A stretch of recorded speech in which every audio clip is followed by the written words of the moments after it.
भारत में शादियां महंगी और अक्सर दर्दनाक होती हैं। दहेज या दूल्हे के परिवार द्वारा दुल्हन को दिया जाने वाला उपहार सबसे आम खर्चों में से एक है। दुल्हन और ढेर सारे महंगे उपहारों के साथ घर जाने पर दूल्हे का परिवार बहुत खुश होता है। जब वे जाते हैं तो दुल्हन का परिवार अक्सर उनके बारे में चिंतित होता है। यह आधुनिक भारतीय शादी है। दहेज अभी भी भारत में मौजूद है और यह एक ऐसी प्रथा है जो अब अन्य देशों में उपयोग नहीं की जाती है। लेकिन दहेज प्रथा का अस्तित्व अभी भी देश के लिए खतरा है, क्योंकि यह किसी से जबरन शादी करने का एक तरीका है। यह प्रणाली मूल रूप से एक अलग उद्देश्य के लिए शुरू की गई थी, लेकिन यह आज के समाज में एक समस्या बन गई है क्योंकि यह लोगों के लिए बहुत बोझिल है। अतीत में दहेज प्रथा समाप्त हो गई थी क्योंकि इसकी आवश्यकता नहीं रह गई थी। अब नव दंपति उन दोनों से भरपूर आर्थिक मदद के साथ अपना जीवन एक साथ शुरू कर सकते हैं। दहेज प्रथा समय के साथ बदल गई है और वे अक्सर मृत्यु जैसी समस्याओं से जुड़ी होती हैं। इस सिस्टम की वजह से हर दिन कई लोगों की मौत हो रही है।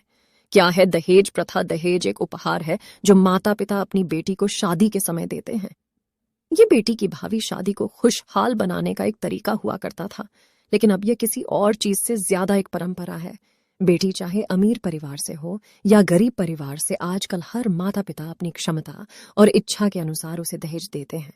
लेकिन दहेज माता पिता की मूल मंशा से परे हो गया है और अब यह ससुराल वालों की इच्छा पर निर्भर करता है। बेटी की संपत्ति की सूची, जिसे डोली के रूप में जाना जाता है, उसके माता पिता को उसकी शादी से पहले दी जाती है और यह सूची शादी के बाद लंबी हो सकती है। दहेज देना एक परंपरा बन गई है, एक परंपरा अभिशाप में बदल गई है और अब कई लोग अपनी बेटियों को दहेज देने के लिए कर्ज में डूबे जा रहे हैं। बेटी के ससुराल वाले सबसे पहले उससे दहेज लेते हैं और फिर उसकी खुद की लाश भी ले जाते हैं। दहेज प्रथा नए जोड़ों को अपने नए जीवन में बसने में मदद करती थी, लेकिन अब यह बहुत अधिक मौतों का कारण बन रही है। दहेज प्रथा रोकने के उपाय सरकार के पास दहेज के खिलाफ कानून है, लेकिन यह अभी भी दुनिया के कई हिस्सों में मौजूद है। ऐसा इसलिए है क्योंकि बहुत से लोग इस अभ्यास में शामिल होने के परिणामों को नहीं समझते या डरते नहीं हैं। दहेज प्रथा को समाप्त करने का एक तरीका यह है कि इसे अवैध बना दिया जाए और इसमें शामिल होने वाले किसी भी व्यक्ति के लिए सख्त दंड लागू किया जाए। दहेज प्रथा को समाप्त करने का एक अन्य तरीका यह है कि अधिक से अधिक लोगों को इसके बारे में जागरूक किया जाए और उन्हें दहेज के दुरुपयोग के परिणामों के बारे में बताया जाए। शिक्षा इस समस्या को समाप्त करने की कुंजी है।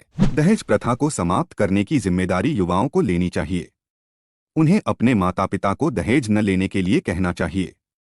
चूंकि शादी आपसी रिश्ता है, इसलिए दोनों परिवारों को मिलकर खर्चा करना चाहिए। तभी सुखी विवाह और सुंदर समाज संभव होगा और दहेज देश से हमेशा के लिए समाप्त हो जाएगा।